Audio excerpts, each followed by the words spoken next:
de las promociones y de la presentación de escritos si no tenemos el contexto, si no tenemos el marco que es precisamente el derecho de petición.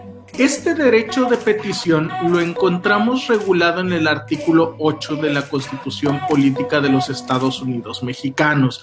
La Constitución Política de los Estados Unidos Mexicanos, en su artículo 8, nos dice que los funcionarios y empleados públicos respetarán el ejercicio del derecho de petición siempre que ésta se formule por escrito de manera pacífica y respetuosa, pero en materia política solo podrá hacer uso de ese derecho a los ciudadanos de la República.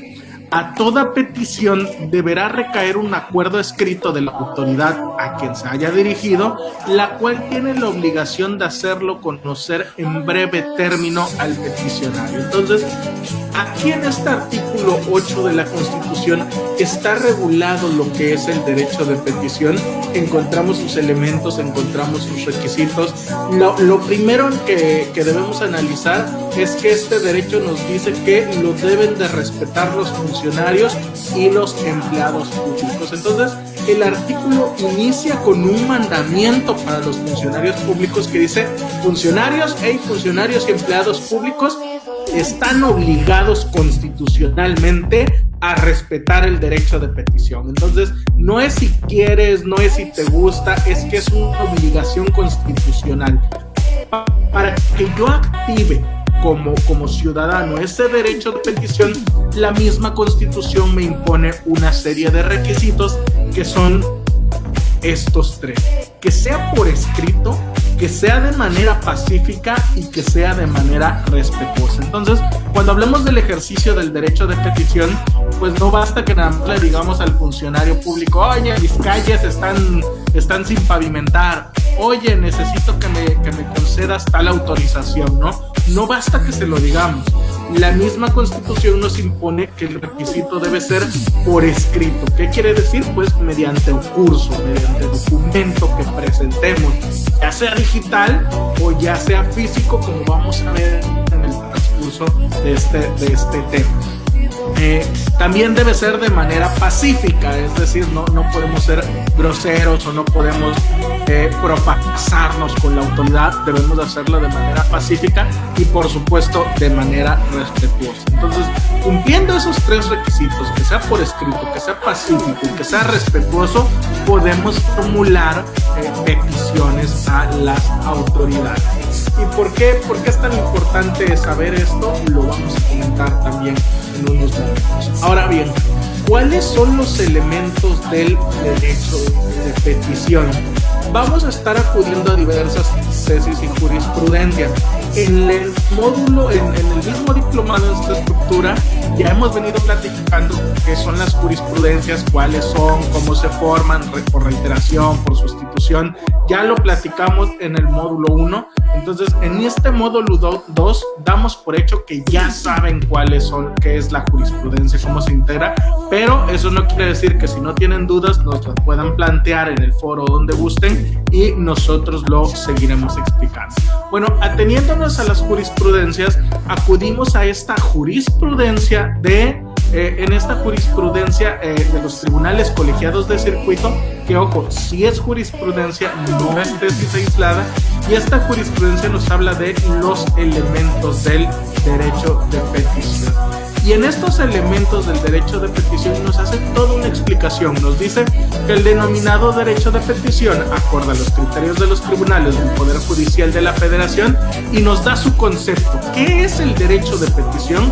El derecho de petición, nos dicen estos tribunales, es la garantía individual consagrada en el artículo 8 de la Constitución Política de los Estados Unidos Mexicanos, en función de la cual cualquier gobernado que presente una petición ante una autoridad tiene el derecho a recibir una respuesta.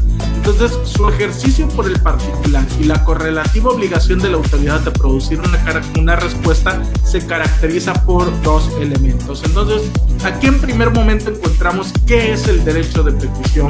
Este derecho de petición como una garantía individual que está en el artículo 8 constitucional, en función de la cual nosotros como ciudadanos podemos presentar una petición y tenemos el derecho a recibir una respuesta. Y también nos dice esta jurisprudencia los elementos del derecho de petición. Y nos dice que son 2 elementos. El derecho de petición tiene 2 elementos que son la petición y la respuesta que recaiga a esa petición. Por cuanto hace la petición, como lo comentamos, esta debe ser de manera pacífica y respetuosa, debe de ir dirigida a una autoridad, no es nada más que yo lance, quiero dinero y ya las autoridades me den dinero, quiero que mi calle se pavimente, ¿no? En este caso, en el ejercicio del derecho de petición concretamente, debe de ir dirigido a una autoridad que es quien nos va a dar respuesta a la petición y debe formularse de manera pacífica y respetuosa y recabarse la constancia de que fue entregada esa petición. Aquí dice la tesis, recabarse la constancia de que fue entregada. Nosotros, alguien que me diga ¿a qué le llamamos la constancia de que fue entregada la petición? Dejo la pregunta en lo que me contestan. A ver quién me contesta cómo le llamamos a esa constancia de que fue entregada la petición. Bueno, continuando, también nos dice que la petición, además de que el peticionario ha de proporcionar el domicilio. Entonces la petición también debe de incluir un domicilio para que para recibir la respuesta. Perfecto, Ricardo, excelente respuesta. La constancia de que fue entregada, pues es el sellito de recibido, ¿no? El acuse, que tanto nos gusta ver el acuse de recibo y cosa curiosa ahorita que lo sacas a la luz, Ricardo, muchas veces nos sucede que cuando tenemos una promoción en escrito, en documento impreso, es padrísimo porque pues ahí nos ponen el sellito y ahí tenemos nuestro acuse, ¿no? Nuestra constancia de que fue entregado. Pero luego cuando son documentos digitales, te salen números, los presentas y viene cadena y viene una serie de números. Tengo colegas abogados que me dicen, es que no sé, o sea, yo veo una serie de números, dice que lo entregué, pero ¿cómo? O sea, yo lo que quiero es ver mi sellito, ¿no? Yo quiero ver el sellito. Y ahorita que empezó el amparo, el juicio de amparo en línea, ya que se empezó a difundir más, ya el juicio de amparo en línea, en efecto, te da un acuse digital, pero el acuse ya trae el cuadrito como si fuera el sellito, ¿no? Entonces ya mentalmente, psicológicamente lo ves y dices, tiene sellito, ¿no? Aunque realmente es un documento digital, pero no dejas de darle el cuadrito con fecha, hora de presentación que dice recibido y hasta te sientes más tranquilo, ¿no? Entonces, en efecto, la petición se formula de manera pacífica, respetuosa, dirigida a una autoridad y debe recabarse el acuse de recibo que venga con su sellito respectivo. El otro elemento es la respuesta. Esta respuesta que debe emitir la autoridad en un breve término, ahorita vamos a hablar más de eso, y que bueno, aquí nos explica esta jurisprudencia que es un breve término, no es la única, hay otras, y también este es el segundo elemento, ¿no? Ahorita platicamos qué es el breve término. Aquí vamos a ampliar ahora sí lo que les decía, el breve término. Tenemos esta tesis aislada, que si bien es aislada, vamos a ver que es el contenido similar a lo que dice esta jurisprudencia. Dice esta tesis que en el artículo 8 constitucional, hablando del derecho de petición, se dice que las autoridades tienen la obligación de responder la petición en breve término. Pero, ¿qué es ese breve término en el que deben de responder las autoridades?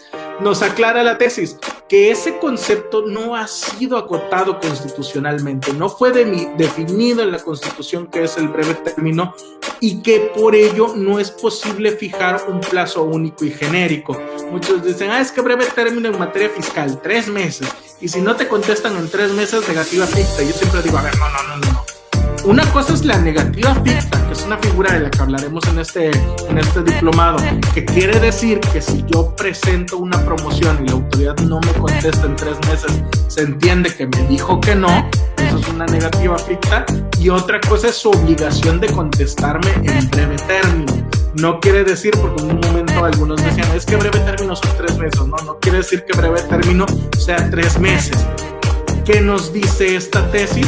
nos dice que por breve término debe entenderse el periodo racional y justificado para estudiar y acordar la petición conforme a la complejidad, las circunstancias específicas del caso y las cargas de trabajo de la autoridad. Entonces, breve término toma en cuenta varios elementos.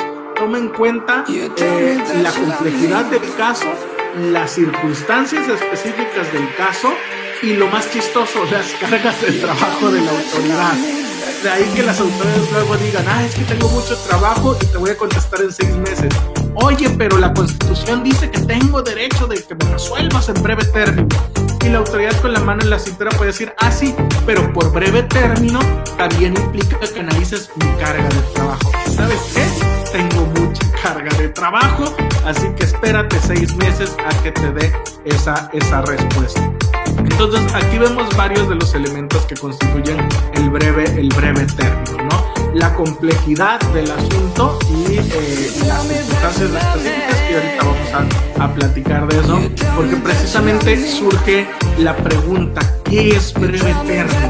Tenemos a Albert Einstein con su teoría de la relatividad preguntándose ¿a cuánto tiempo equivaldrá un periodo racional justificado para estudiar y acordar la petición conforme a su complejidad, las circunstancias específicas del caso y las cargas de trabajo de la autoridad? ¿Cuánto tiempo será esto? Pues es que es totalmente subjetivo, ¿no? Es aquí como en Interstellar, 1 hora en la página del SAT son 7 años en la Tierra, ¿no? Va a querer uno presentar o obtener una opinión de cumplimiento y entra para obtener la opinión de cumplimiento y la página del SAT falla, ¿no? Cosa curiosa, hace rato a un contador le pedía una documentación, que me enviara una declaración, no me acuerdo qué era, y me decía, sí, yo te lo obtengo ahorita rápido, esto se obtiene rápido. Y lo único que me mandó fue la captura de pantalla de la página del SAT fallando, ¿no? Y no, pues ya no me lo mandó, ya hasta que pueda descargarlo, ¿no? Entonces, algo que relativamente es rápido en la página del SAT, puede llegar a ser lentísimo, y más si entramos a temas de burocracia. Realmente 1 hora en la página del SAT son 7 años en la Tierra. Bueno, meme, Master, no me distraiga, estamos en grabación de diplomado. No me distraiga, porque si no, los que vean de repite el diplomado van a aventarse 3 horas del derecho de petición. Entonces vamos a ser breves, Master, en estas cápsulas. Este meme vamos a dejarlo ahí, lo hice yo para este diplomado, para este módulo, lo hice hace ratito que estaba trabajando en el material, entonces lo hice yo, Master, no lo saqué de ninguna parte. Gracias, Master. Lo platicamos en el deber para no alargar las cápsulas del diplomado. Eso vale el diplomado. Gracias, Master. Entonces, ahí tenemos qué será breve término. Y si regresamos al concepto, pues vale la pena analizar los 3 elementos que constituyen esa respuesta en breve término. 1, la complejidad del asunto, qué tan difícil o qué tan complejo es, qué tanto hay que analizar en ese asunto, qué tanto se tiene que dilucidar. La segunda parte, las circunstancias específicas del caso, que eso también influye. Por ejemplo, a mí desde que voy a iniciar un medio de defensa fiscal, yo sé que no es lo mismo defender un crédito fiscal que conozco que un crédito fiscal que desconozco. ¿Por qué? Porque el crédito fiscal que lo conozco, presento la demanda, la autoridad contesta y nos vamos a fase de alegatos. Generalmente es así. Pero en un crédito que desconozco, yo presento la demanda diciendo que no conozco el crédito, la autoridad me contesta dándomelo a conocer, luego yo amplío la demanda y luego la autoridad amplía su demanda. Entonces ya hay una fase adicional que nos puede llevar varios meses. Igual lo mismo sucede cuando hay un tercero involucrado en el juicio. Cuando hay un tercero, tienen que llamar a ese tercero para que comparezca al juicio, y ese tercero que comparece generalmente le notifican de manera personal.